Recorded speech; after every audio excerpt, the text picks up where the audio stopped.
When I first met Hayat and Monir, it was so long ago, 30 plus somewhere years, and I'll never forget it because I never expected them to be so friendly and welcoming and loving. From the first minute I saw them, they were like inviting us to their house. They were, when are we going to see you again? Oh, it felt like home. It felt like I was again in Beirut.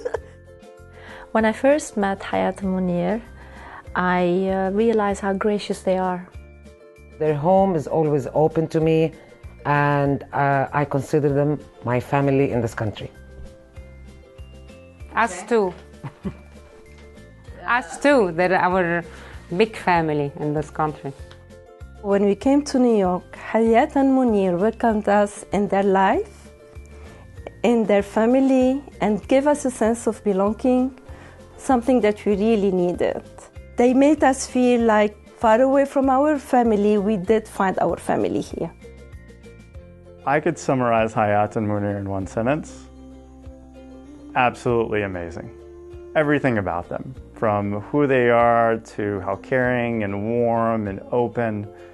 I haven't met a couple like that in my life that's willing to take in someone that they barely even know and treat them as their own son. I remember at one time we had counted about 20 different kids coming through their home that came and transited at their house to move on and do other things in their lives. That's just a great example of the generosity and the love for family and friends that they always demonstrated. From the time I met Hayat and Monir, I always admired how involved they are in the community in terms of providing their time, their energy, their work. Everything they do is to keep this community alive and to encourage it to prosper and to get even better. Not only do they have a very, very strong heritage and pride in their Lebanese heritage, but they very much wanted to share that and inculcate that in the community. So through the graciousness of her mother, Hayat's mother, which she has actually adopted, and the very scholarly elevation of her father, Hayat brought the Arabic language program to the Westchester community. You would really feel that the Arab community as a whole, regardless of age, creed, or color, would come together every Saturday to learn something about the culture and about the Arabic language. And they have now all become ambassadors of graduates of that school around the world and remember Auntie Hayat in a very loving, smiling, and happy way. If I could summarize the couple in one sentence, I would say that Hayat and Monir are the heart of our community. بعتقد هن كل شيء بالوستشستر كوميونتي. بعتقد هن يعني نحن لما بنقول مين نحن بنطلع حوالينا بنشوف أول شيء حياة ومنير.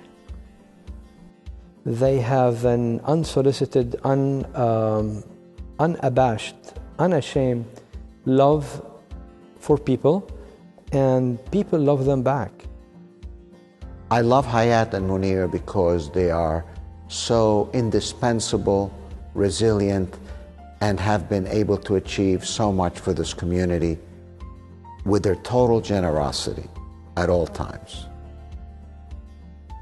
They are your all-in people when they believe in something. I don't remember a thing that happened in this community that succeeded and Hayat and Monir did not have a major hand in it.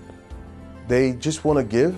They, as if like they follow the rules of God, you know, and they just do it step by step without expecting anything in return. And that's the way they are, you know, just the simple people they are.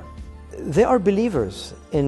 Once they set their mind on something, they go all the way. And whether it's the church, they go all the way. Whether it's the community before the church, they went all the way. These are people who don't live on the margins of life. They are people at the center line of life. Monir and Hayat came to this community with a vision. They must have a church.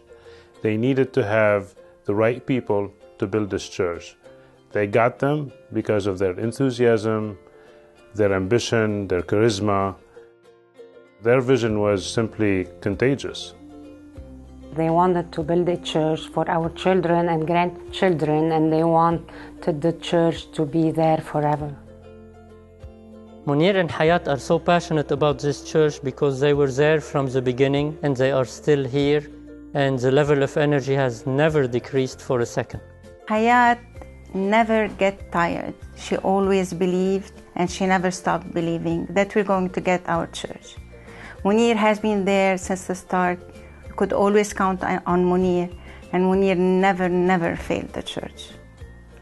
Monir and Hayat are like the conscience of our parish, that's Monir, and the lifeblood of our parish, and that's Hayat. Without them, there would have been no parish. Their impact to this particular project, this church of ours, is invaluable. It's hard to believe where would this project be without them today. It takes a lot of dedication, and they are two dedicated people. If the church needs to have a good future, I think we have to have Monir and Hayat in it, because they had an impact in the past, and I think they will have a beautiful impact in the future too. Hayat and Monir are, I think, the ideal candidates for this award because they are always ready to help, always there for everybody, and whatever project is needed, be it for the church or for anybody in the community, they will be there, and they will not stop, like just do a little. They will really go all the way. So I think they are most deserving of this award. When I learned from Donna that Monir and Hayat were being honored on that evening, I was elated because there is no more deserving couple for all that they have done for our community, for all that they have done for their friends and their family. And I have one thing to say to them: we love you. Hayat and Monir Barakat, because of your effort, because of your love and your dedication, our dream became a reality. Yes, without you and without many others people like you, the Church of St. John Paul II wouldn't be where it is today. Hayat and Monir, we've known you for 30 years, almost 30 years. You have been so loving and so caring. I think that your generous friendship is what brings people together as one family. We love you, Hayat and Monir, and good luck. May God bless you.